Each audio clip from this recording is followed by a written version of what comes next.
हरिओम। क्या आप जानते हैं कि हमारा भाग्य यानी नियति निश्चित नहीं है? अगर नियति तय होती तो इंसान होने का क्या फायदा? दिल, दिमाग, विवेक को लेकर क्या करें? होना तो वही है जो मंजूर खुदा है। ज्योतिष और अध्यात्म में अपनी यात्रा के दौरान मेरे अनुभव ने यह बिल्कुल स्पष्ट कर दिया है कि हमारा शरीर और उसके पर्याप्त ईंधन की ड्राइविंग सीट पर हम खुद हैं, सिर्फ हम खुद। हम में से बहुत से लोग कुंडली को पढ़कर भ्रमित महसूस करते हैं और इस पर सवाल उठाते हैं, क्योंकि हमें यह मानने के लिए मजबूर किया जाता है कि हम पूरी तरह से असहाय हैं, क्योंकि जीवन की घटनाएं तो निश्चित हैं और हमारा भाग्य, हमारा भविष्य पूरी तरह से पूर्व निर्धारित है। हमारे हाथों में कुछ भी नहीं है। ठीक है, अगर आप भ्रमित हैं और इस पर सवाल उठाते हैं तो उसमें कोई बुराई नहीं है।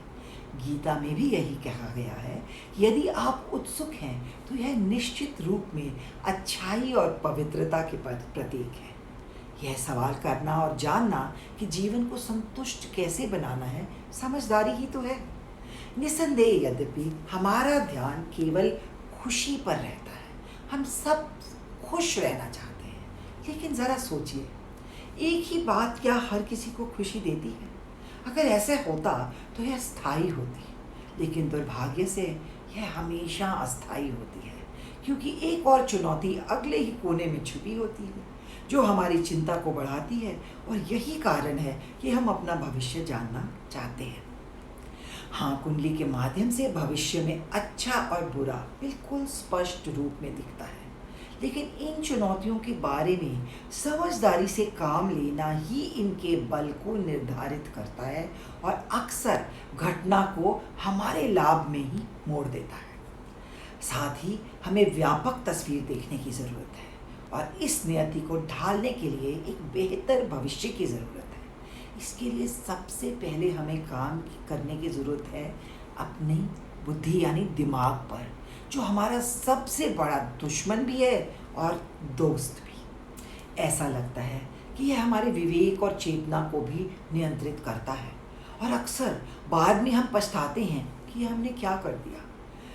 तो सबसे पहले इनफैक्ट बस यही एक चीज़ है जिस पर हमें काम करने की ज़रूरत है।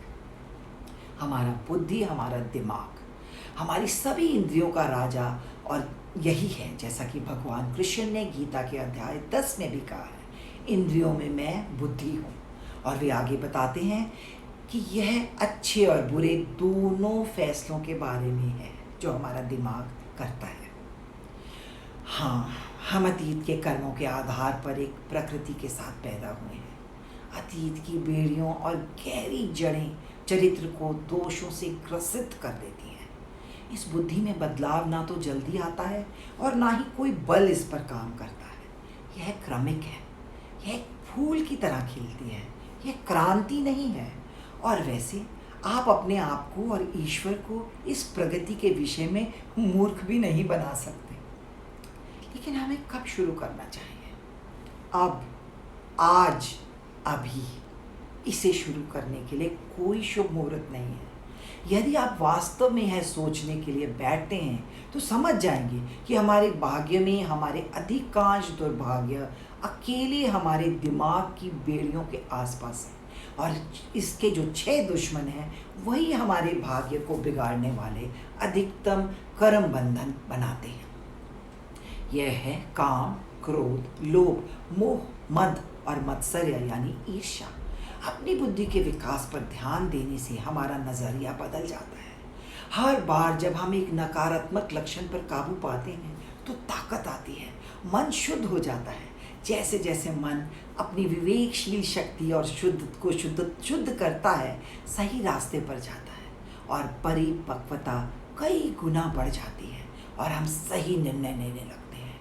हर सही निर्णय के साथ हमारे भाग्य का फैसला करने वाले असंतुलित कर्मों का तराजू संतुलित कर्मों से बढ़ता जाता है और हमारा जीवन और भी बेहतर बनता जाता है।